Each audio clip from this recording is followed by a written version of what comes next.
Hello students, today we are going to learn about cell cycle and cell division.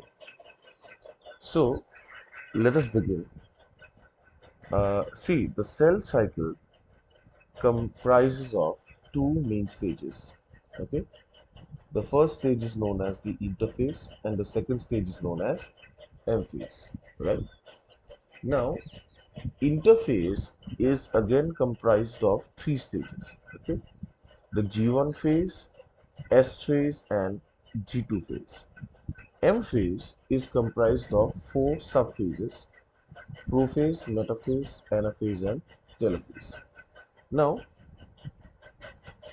if you look at the interphase, you'll get G1S G2. Now, what exactly is G1? G1 basically means growth one phase. Okay, and in this phase, you will see the cell grow. Okay, it grows so much that the cell grows to its maximum size. Now, what exactly do you mean by cell growth? Okay, what do you basically mean by cell growth? Uh, See, if a cell was initially of this size, okay, within the G1 phase, it is going to grow larger, okay, it is going to grow bigger. So this is basically cell growth.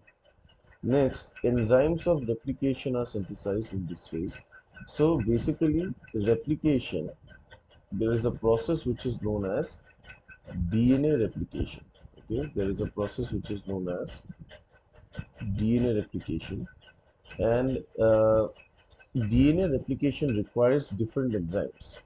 Okay, in DNA replication, basically what happens, the number of DNA doubles.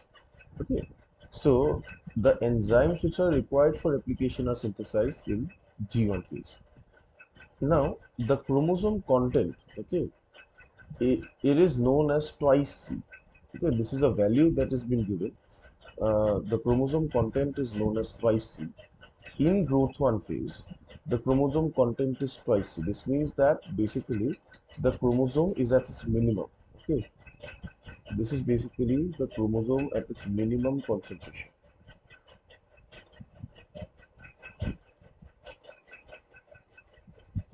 Minimum concentration.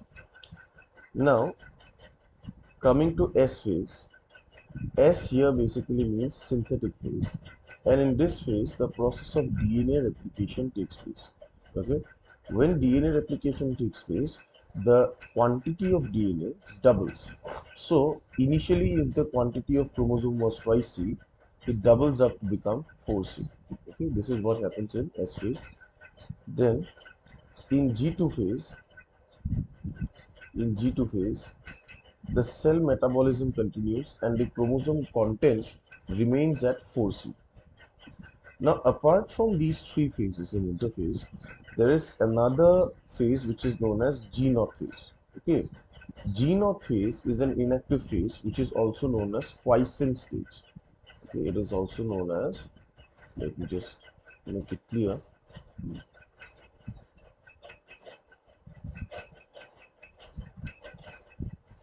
quiescent stage. What is quiescent stage?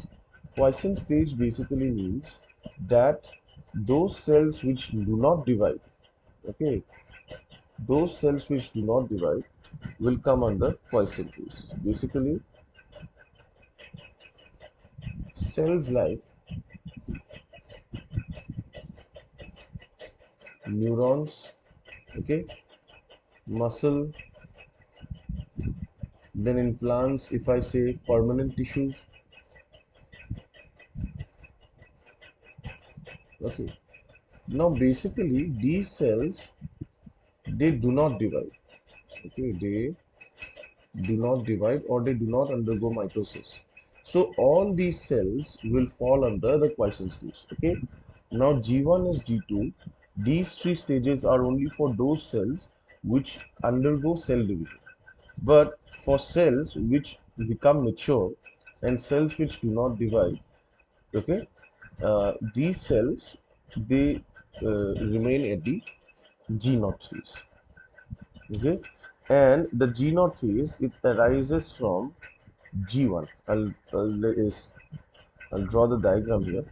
Okay, this is the entire cell cycle. So if you can see, uh, M phase, and from M phase you enter G1, from G1 you enter S phase, and then from S phase you again enter G2. Right. So basically what happens is that um, interface has G1 as G2. Now from G1, if the cell do not divide, then the cell goes to G0.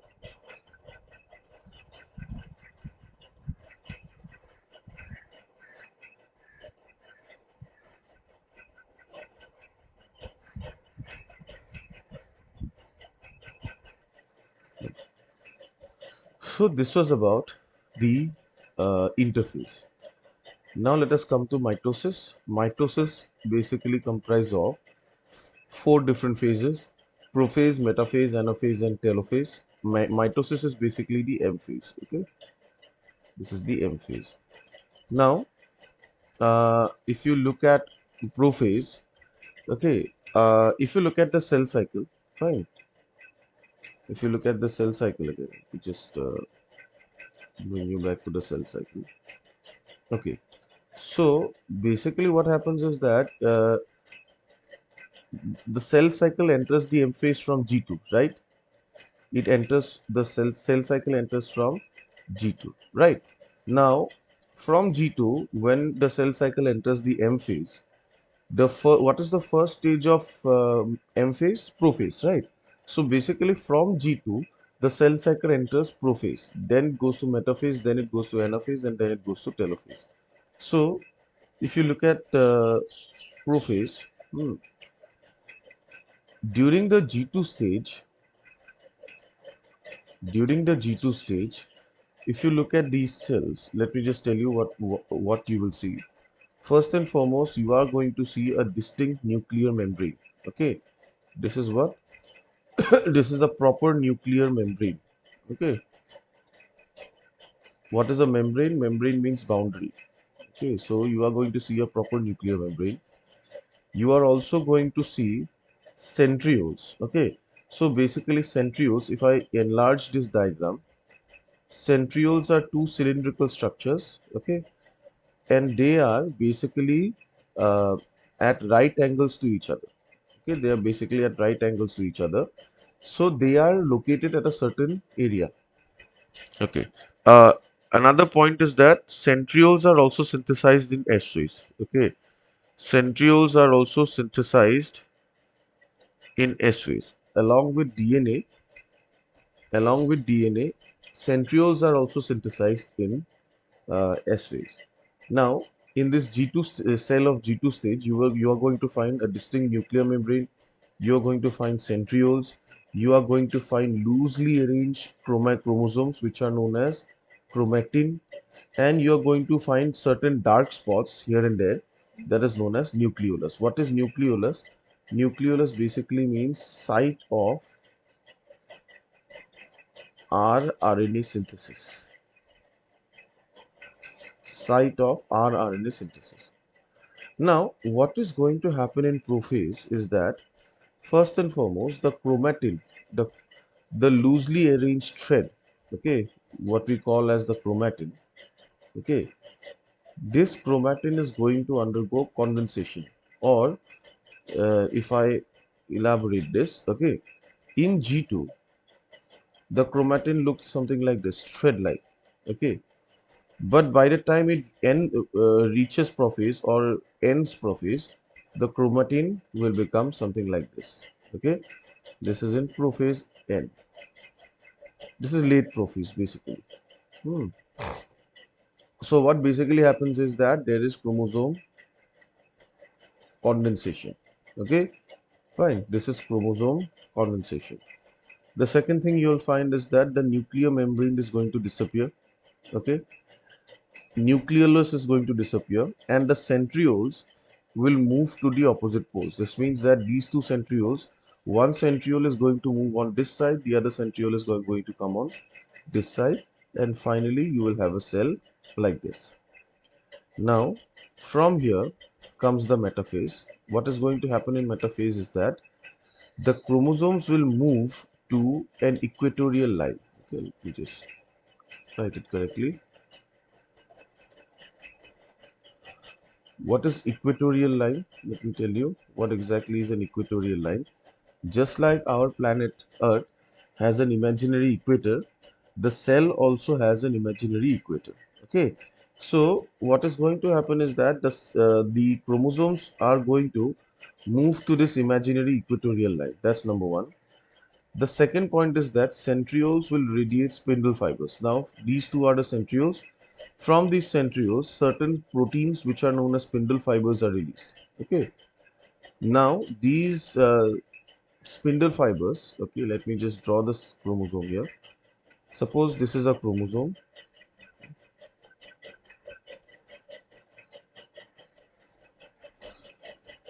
Suppose this is the chromosome. Okay. Okay, so this region, hmm, this particular region, this is known as the centromere. Okay, this is known as the centromere. And in the centromere, you will find a special kind of protein.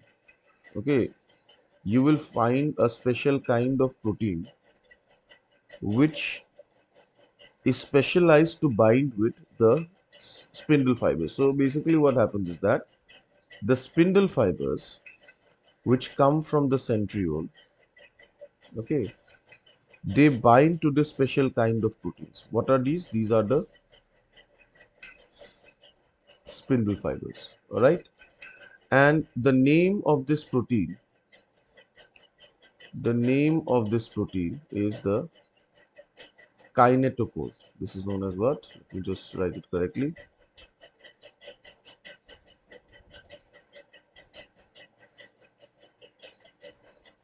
Kinetochore. Okay. So basically, the spindle fibers, let me just add a third point here.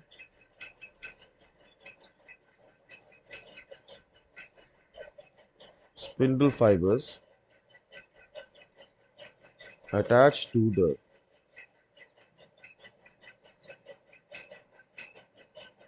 kinetochore of the centromere of chromosome. Right? So this is the third point. Coming to the next phase. Okay. The next phase is known as anaphase. Okay. Now, in anaphase, basically what happens? The spindle fibers pulls away the sister chromatids. The sister chromatids are pulled apart by spindle fibers. So, initially, initially the chromosome was like this. Okay, initially the chromosome was like this. Correct? Okay. Now, spindle fibers got attached, right? Now what the spindle fibers do is that it pulls away the sister chromatids, right? So this spindle fiber is pulling this sister chromatid on this side, and this spindle fiber is pulling this sister chromatid on this side. So basically what is happening is that one sister chromatid, okay, one sister chromatid goes on one direction, the other sister chromatid goes on the other direction. Okay, so it is going on one direction, this is going on the other direction. This is what is happening here. Okay, so they are moving to the opposite poles. That is anaphase. Now what happens next is that in telophase, okay, in telophase, basically the chromosomes reach the opposite poles. Okay, the sister chromatids reach the opposite poles. Now in telophase, exact reverse of prophase happens. See, in prophase there was chromosome condensation. So now in telophase you will find chromosome decondensation. It means that Chromosome decondensation basically means that you have this chromatid, and decondensation basically means that it will revert back to this loose thread-like structure. Okay, this is decondensation. Nuclear membrane disappeared in prophase, now it is going to reappear. Okay, and also nucleolus is going to reappear. So basically what is going to happen is that in one cell you are going to find two nucleuses. Okay, you're going to find two nucleuses. And cytokinesis basically means, cytokinesis is basically when this particular cell divides into two. Okay, so in such a way that each cell is going to have one nucleus each. Is this clear? Cytokinesis basically means cell division, division of cell. Is this point clear? Now, the way cytokinesis happens is different in animals and plants. Okay. Now, the animals use a method called the furrow method, and plants use a method which is known as the cell plate method. Now, let me just show you what the furrow method is. So, in animals, what happens is that in telophase, when there are two nucleus, you will find that there is a bend on the outer side of the cytoplasm. Okay, this bend is known as furrow. This is known as what? Furrow. Now, as time proceeds, the furrow gradually deepens. This means that the furrow comes inwards this way. Okay, now the furrow is going to get deeper and deeper, and eventually it is going to divide the two cells. Here, that is the first furrow method. This is the first method, which is known as the furrow method. The next method is known as cell plate method. Okay, cell plate occurs in plant cells. Now, if this is a plant cell under telophase, okay, so in telophase you are going to have two nucleuses. Now there is a cell plate which develops right at the middle, right? Now, as the cell plate proceeds forwards, it goes from middle to outwards this way. Okay, it goes in the outward direction. So the cell plate goes on, and eventually what happens is that cell plate completely reaches the boundary of the cell wall, and it divides the cell into two. Okay, now these are the two plant cells, and the cell plate basically becomes middle lamella. Okay, cell plate becomes middle lamella. Okay, what is middle lamella? You will get to know, or you have already studied in Cell, the Unit of Life. Okay, the chapter Cell and Unit of Life. Now, what is interesting to note is that the direction in which these two goes, right? So in furrow method, what basically happens is that the furrow starts on the outer side and goes inwards, right? So it is mainly outside in. This means that it starts on the outside and then it proceeds inwards. That is the first thing that happens in furrow method. In the second method, cell plates, what happens? It starts on the inner side and then proceeds outwards. So this is inside out, right? So this is basically mitosis. In our next video, we are going to discuss about meiosis. Okay, thank you so much.